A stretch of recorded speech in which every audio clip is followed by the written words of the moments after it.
Understanding cap rates and their role in apartment investing. Ever wonder how successful investors measure the value of an apartment building? It all comes down to one magic number, that is the cap rate. Today, I'll be breaking down the cap rates, what they are, why they matter, and how you can use them to make smarter apartment investing decisions. Let's dive in. What is cap rate? Formula will be net operating income, NOI, divided by property value or purchase price. That is cap rate. So what is net operating income?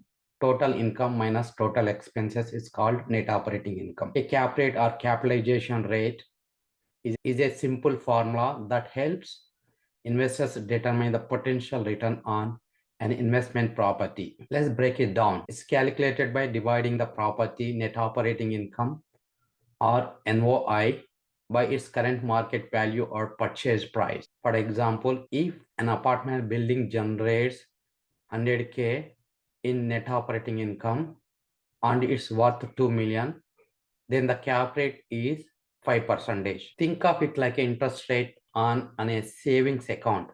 A 5% cap rate is essentially saying if you buy this property outright, you will earn a 5% annual return on your investment. Why do cap rates matter? Cap rates are crucial because they help you compare properties and markets.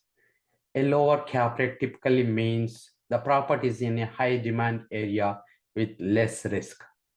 On the flip side, higher cap rates often indicates more risk but also more potential reward. Let's say if you're looking two properties, one has a 5% cap rate and the other one at 8% cap rate.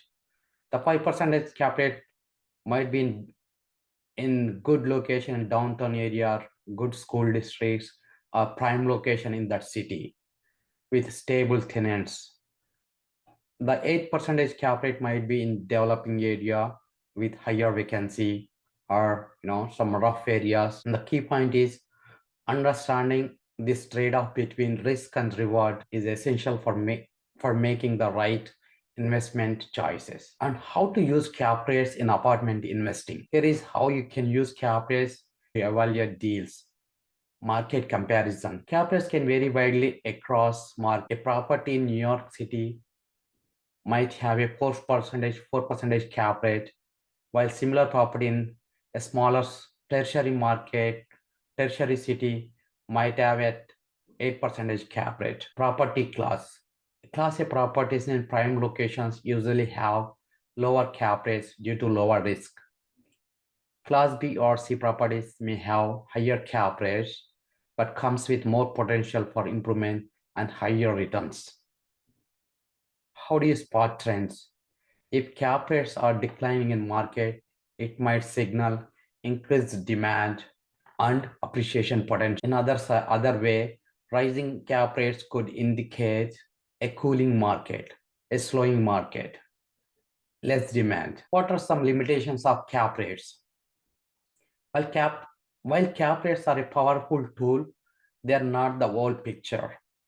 Cap rates don't for financing. If you're using leverage, the loan terms can significantly impact your return. They also don't factor in future growth potential like rent increases or property appreciation. And remember, cap rates don't tell you about the quality management or the condition of the property. Think of cap rates as one piece of the puzzle. Combine them with other metrics like cash on cash, IRR, cash flow, and annualized returns for a full picture. So now you know cap rates are a quick way to gauge a property's potential return, assess risk, and compare investments. But remember, they are not the only metric you need. If you found this video helpful, give it a thumbs up. Subscribe for more apartment investing tips and drop your questions about cap rates in the comments below. Let's keep the conversation going.